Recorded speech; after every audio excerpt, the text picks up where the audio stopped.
እኔ ቤተልሔም ይገርምሃል በኦርቶዶክስ ቤተሰብ ውስጥ አድጌ ጸበል ስጠመቅ ኖሬ አንድ ቀን ቁርአን የሚባለውን መጽሐፍ አገኘሁት በአጋጣሚ በሰው ስልክ ላይ ቁርአን የሚባለው መጽሐፍ አፕሊኬሽኑን ከፈትኩትና ማንበብ ስጀምር አንድ የሚያስደነግጥ ነገር አገኘሁበት። አንዴ ልሻገር ነው። የሚያስደነግጠው ነገር ምን መሰለህ? እናንተ የመጽሐፍት ባልተቤቶች ሆይ አለኝ። ማንን ነው የሚያወራኝ? እኔን። ማንነኝ እኔ? ባይብልን የምከተል ወይም ባይብልን ማጠና ማለት ነው። እናንተ የመጽሐፍት ባልተቤቶች ከቁርአን አስቀጥለን ከመጽሐፉ አስቀጥለን ቁርአንን ሰተናችኋል። በአፋችሁ ቁርአንን እንዳታረክሱ ሲል በቃ መሬት ብትሰነጠቅ ደስታዬ ነው። ምክንያቱም የሁለቱ ባለቤት አንድ እንደሆነ ወይም መጽሐፉንም የላከው ቁርአንንም የላከው የኛ ፈጣሪ እንደሆነ ተረዳሁኝ ማለት ነው። ከዛ ዋው አልኩኝ። ማንበብ ስለምወድ በቃ ይሄ ነገር መነበብ አለበት አልኩኝ። ሞር ማንበብ ስጀምር አንድ ሐሳብ ላይ ደረስኩኝ። ነብያችን መሐመድ ሰለላሁ ዐለይሂ ወሰለም የመጨረሻው ነብይ መሆናቸውን እኔ መስክሬያለሁ አንብቤ።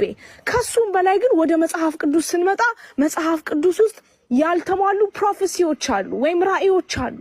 ዘዳግም ኢሳያስ ላይ አንብብ ስንለው ማንበብ አልችልም የሚል ነብይ ይመጣል ይላል። አመጣዋለሁ። እሱ አንደኛ።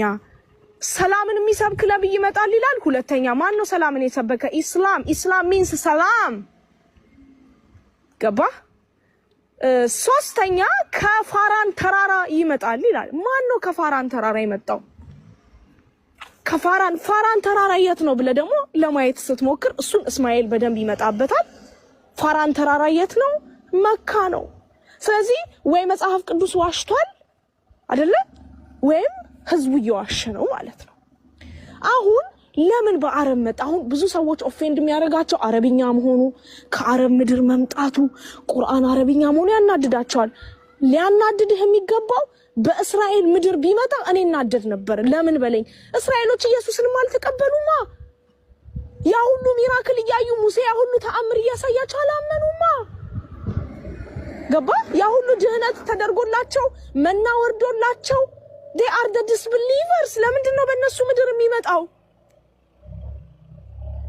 ስለዚህ እኔ ኦፌንድድ ሆድ ነበር በፈጣሪ ልናደድ ይችል ነበር ከእስራኤል ምድር ቢመጣ ነብዩ፣ የመጨረሻው ነብይ። ሌላው እንድትጠይቅ የምፈልገው ጥያቄ ማን ነው የመጨረሻው ነብይ? ኢየሱስ ነው ካላችሁ ኢየሱስ ነብይ ነው ካላችሁ አምላክ